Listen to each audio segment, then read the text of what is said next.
Today, I want to talk with you about China, a very important topic. I want to talk about its rise, its impacts, and its relevance. In 1950, US GDP was 20 times that of China's GDP. Today, it is 3.5 times that of China's GDP, 11 times that of India's GDP. Guess when China's GDP will catch up with that of the US? 2050? 2040? Let me make very conservative assumptions. One, that let's assume that the US finally digs itself out of a recession and goes back to the 2.5% growth. And let's assume that China grows at 6%. I'm not saying the 11, the 10, or even 8%. Let's just conservatively assume that it grows at 6%. And let's assume that China's currency appreciates vis-a-vis dollar by 4%. If you do the math, which is an easy task for this audience, it becomes clear that China will catch up with US GDP by 2025. 2025. Now, what happens after 2025? Will China rise and then go flat or dip, as Japan did? My answer is unlikely. You see, Japan has a population of 120 million. So when Japan's per capita income reaches that of the US, it essentially joined the rich man's club.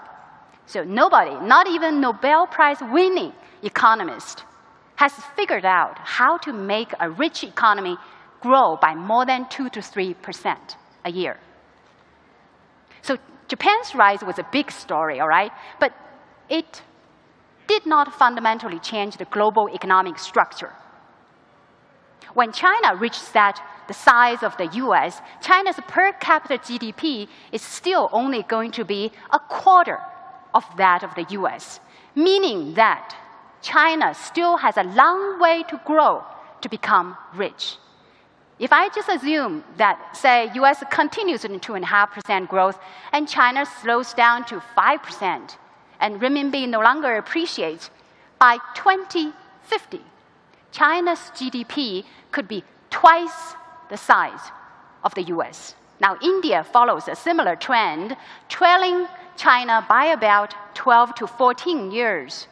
And that is the time lag between when 1978, when China started the economic reform, and 1991, when India started the liberalization.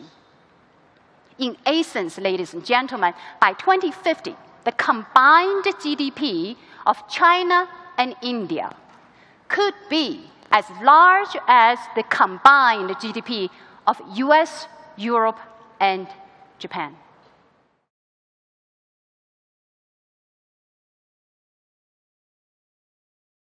As Henry Kissinger has famously said, China's rise is inevitable. There's nothing we can do to prevent it. There's nothing we should do to prevent it. The only thing we can do is to engage with it. To engage with China, whether you as a business leader or a policymaker or a policy influencer. I would say that the starting point for strategizing is to understand the major thrusts of how China is changing the global economic structure. First, China is the single biggest factor to transform the global economy from a unipolar to a multipolar world.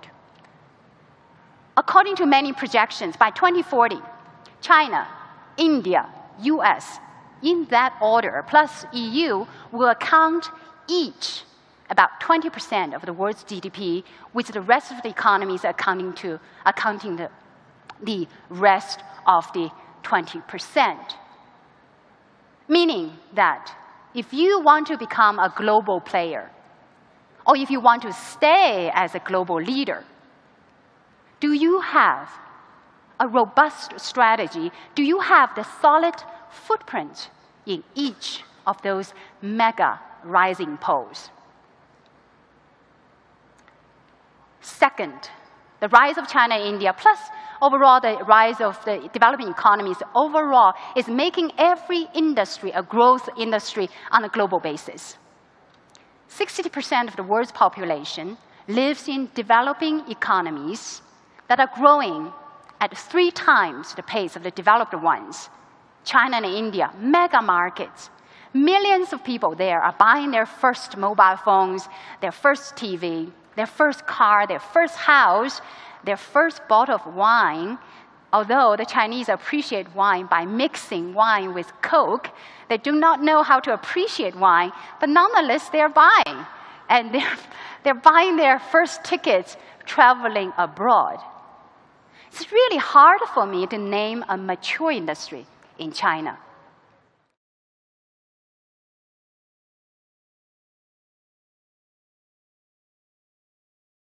Suppose you have built a very strong business here.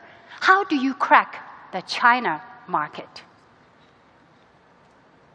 Despite the mega size and the mega growth of China, China is a very difficult nut to crack, at least for several reasons. One, it is very different culturally, politically, and language-wise. And second, it is vast. And three, China is changing very fast. So in China, okay, the changes in China that takes 4 years is equivalent to changes of 16 to 20 years in the developed economies. So your knowledge from yesterday may well be obsolete by tomorrow. If you have visited China 2 years ago or 3 years ago, ladies and gentlemen, pack your bag, buy your tickets, and leave. And go and see. There's no better way of exploring opportunities than just be there and see. And it's the same case for the Chinese. They just need to be here, okay, to see.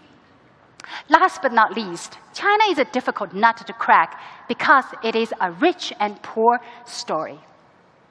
Rich in terms of market size, market potential, market growth, but poor in terms of per capita GDP. If you go from one rich country to another rich country, you can take your existing product and services and replicate, and maybe do some cultural adaptation, but you do not really need to reinvent.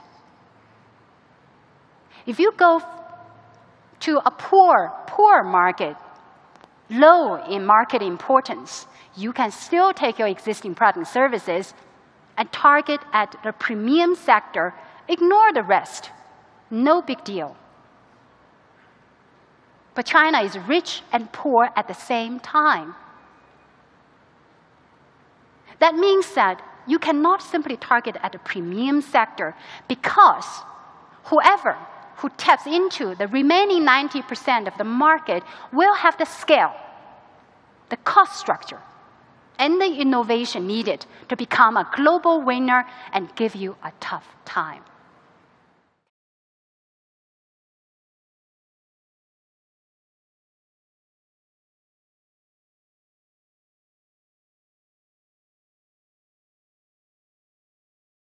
Ladies and gentlemen, with each passing day, China is becoming more important on every count it matters. It is a source of revenue. It is a source of capital. It's a source of cost reduction. It is the front for innovation. And it is the springboard for rising giants. China is 5 stories rolled into one. It's a market story, a cost story, a capital story, an innovation story, and a story of emerging giants that can be your competitor, your customer, or your partner. No other country has all 5 stories rolled into one. Now, each story is powerful enough by itself. When you combine the 5, it is transformational. So my friends, with each passing day, the world is becoming more multipolar and at the same time more integrated. It's seemingly two kind of directions, more multipolar, but at the same time more integrated. Okay? And that becomes challenging for companies to cope with that kind of the world. Because you cut your root, you die. But you cut your chain, you are free. And the question is, what is your root and what is your chain in this kind of integrated, multipolar world? The transformation is happening at a fast rate. And we can be rest assured that the next 10 years is going to be changing even faster than the last 20 years. And my friends, the time to prepare for it is now, not 5 or 10 years from now. When we face non-linear change, some companies will adapt, reinvent, prosper, and thrive, and others will die. And the future belongs to those companies that can build a globally integrated enterprise with roots in many countries. The world is not just market, but a school. The world is your oyster.